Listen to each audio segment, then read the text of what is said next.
Golden rule when it comes to administrative stuff. Um, at my company, we use a platform called Concur to do our expense reporting. One thing I cannot stress enough, especially with newer reps in the industry, every time you incur an expense that is travel related, take a picture of it, enter it into your Concur app, get it over with, and try to submit those expense reports every Friday.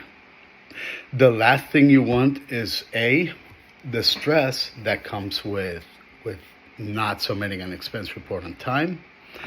That will raise red flags with your upper leadership team. Number two, it could put in jeopardy, either the American Express or the Capital One card that you're using for work.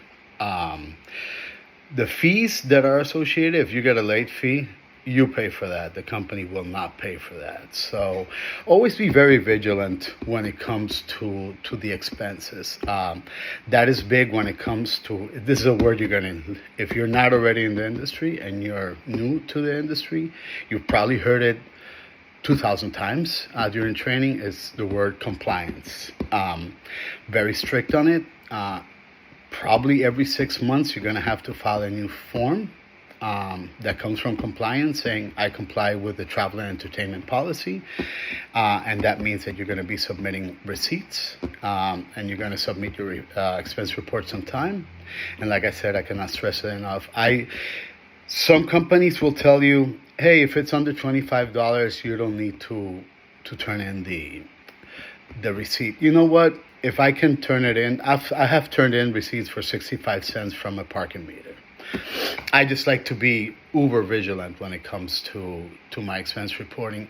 You don't want to give anyone a reason to turn on the microscope on you.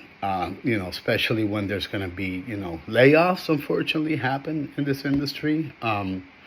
Maybe a new manager wants to turn up the microscope because he didn't like the way you looked or didn't like something about you, which unfortunately does happen too. So just keep compliant with everything, and make sure you always turn it on time. If you ever miss a receipt, make sure you let your manager know. Hey, this is an exigent circumstance. I did put it in my backpack, or I was traveling. I went through 3 cities, and I lost it. You can fill out an affidavit that you lost a receipt. You don't want to turn many of those in. So, if you like my content, please hit the subscribe button, hit a like button. I'm just here to give you some advice, and I'll see you next time. You have a great 4th of July weekend. You take care. Bye.